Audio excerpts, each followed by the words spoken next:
Hey guys, today we're going to create some organic leaf shapes. We just talked about the difference between geometric shapes and organic shapes. And as you know, a geometric shape is something that has some hard edges, like a square or a rectangle. It has to have an enclosed shape though. It has to be lines that are all touching to be a shape. Here I've drawn some organic shapes. Organic shapes have lots of curves to them, and they're found in nature a lot too. So what we're going to do is we're going to start off by drawing our organic leaf shape. I have provided this handout, which has some pretty cool looking organic leaf shapes.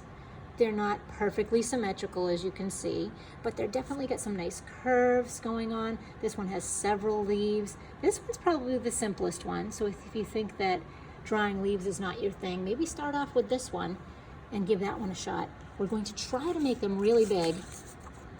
So the bottom of the leaf is down at the bottom of the page, and the top of the leaf is at the top of the page. Let's start with pencil.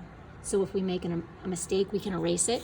I'm going to go ahead and just go right ahead with my Sharpie and draw it so you can see it. Sometimes when I use my pencil on the camera, you can't see it very well, but I definitely want you to see this. So you have these to look at. If you don't love any of these shapes, you don't have to use them. I think I'm going to do something like this one. That one's kind of interesting to me.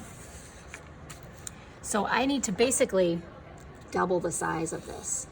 So I'll hold that there. If you need to print this out, this is available in Schoology for you. If you need to see it, if you want to print it out, you can, or just look at it on the screen, or make up your own leaf. That is absolutely fine. I'm going to go ahead and start with this main vein or little branch coming down the side. So at the top of my paper, I've got it, and it's definitely going in a curved direction. It's a little bit thicker on the bottom than it is on the top, so I'll make it leaner and leaner and leaner. And now I'll just go ahead and make my leaves. I didn't really leave enough room for my short leaf at the top, so I'll just, from this point on, I'll make them a little bit bigger and make sure I'm filling up the space. I'm basically making a football shape or a little curve that goes a rainbow, and now I'm doing an upside down rainbow to connect them and a vein down the middle. They're angled, so the leaves that are on my right are all going to be angled this way. The leaves on my left are angled slightly this way. And I've got my vein. We'll do another one. My left-hand side leaves are a little bit smaller than the ones on my right.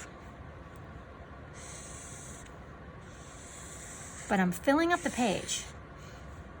This is not a small leaf on a big piece of paper. We're filling up the space that we've got, and we're taking advantage of all of the space. That is pretty much my organic leaf.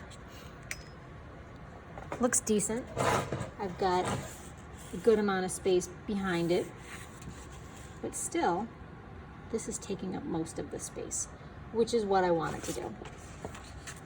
On the back, just for fun, I'm going to show you another one. Maybe I'll pick my favorite after that. I might try this one. I really like this curvy style leaf. So again, we've got this main vein coming down the center. It's curving. And then I'll go ahead and make a curve around the top.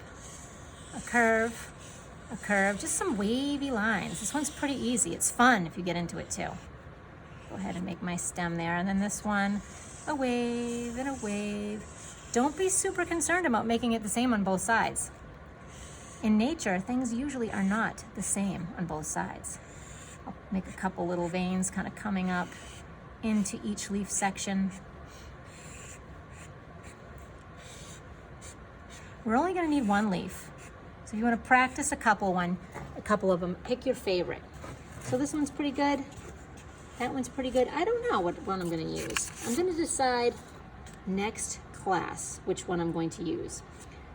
Our organic shape part is what we were working on today, making organic leaf shapes.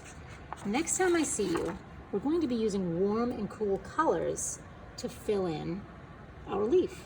So I'll see you then for the warm and cool color part. Next time I see you, have ready some markers or crayons or oil pastels or even colored pencils. But we have to press hard with the colored pencils. So I'll see you next time for the coloring. And hang on to these. Put them in a safe place. Don't lose them. We need them when I see you next time. Bye-bye.